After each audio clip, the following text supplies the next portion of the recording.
ही तिसरीला असणारी मुलं पुढे पुढे 9वीला जातील ना त्यावेळेस पुन्हा माझी कविता आहे. आणि आतापर्यंत महाराष्ट्रातली सगळी पोरं या दोन्ही कविता शिकूनच पुढे गेलेली आहेत. कारण ती पहिली कविता 12-13 वर्षापासून आहे आणि ती दुसरी कविता 5-6 वर्षापासून आलेली आहे. तर असं होती दुसरी कविता सांगतो फक्त. आम्ही डोंगर राजाची पोर कळसुवाईची, आम्ही उघडे मोडकी बाल परवरा माईची, जे वाहताव भाकर वर भाजीला भोकर, खाऊ खडकाव बसून देऊ खुशी तडेकर.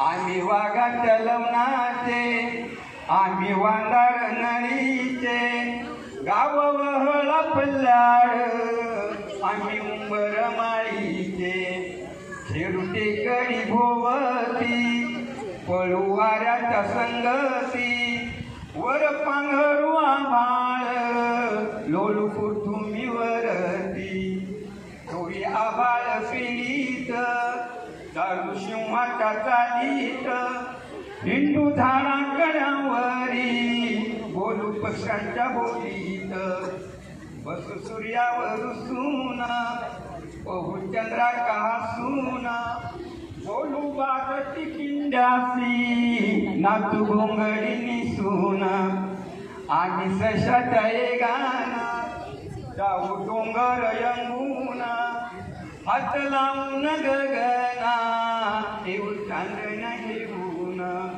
येऊ चांदण्या घेऊन. कविता सांगायला सांगितले.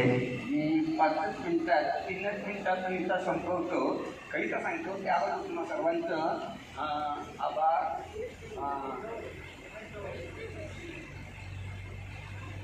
रानवेळी त्याबद्दल थोडंसं सांगावं वाटतं की रानात वेळ लागलेली छोटी मुलगी तिसरीला असणारी अशा अर्थाची ती कविता आहे.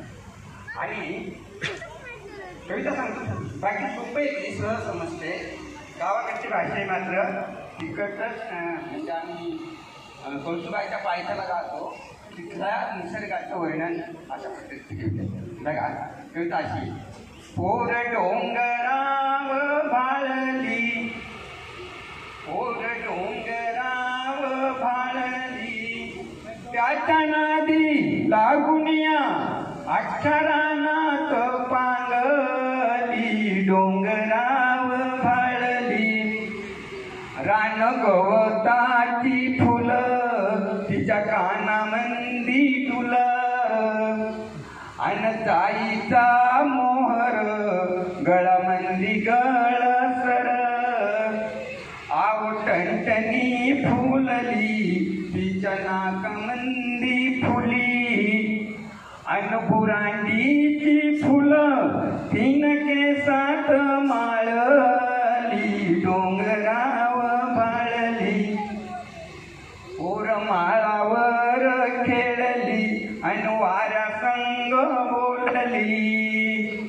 वड पारंबीचा झुला तिचा गेला बाळाला, पान साबरीच बोंड खात लाल झालं तोंड, आहो हसता हसता मऊ गवताव लोळली, डोंगराव भाळली, पोर डोंगराव भाळली, गाई दांडाचा वाटण चाली अंगत नेटन, ढोल ढगांचा वाजला नाच मोराचा पाहिला, आली पाऊस पहाडी तवा गर्दी पळाली, पावसानं भिजवली तरी उन्हात वाळली, डोंगराव भाळली, पोर डोंगराव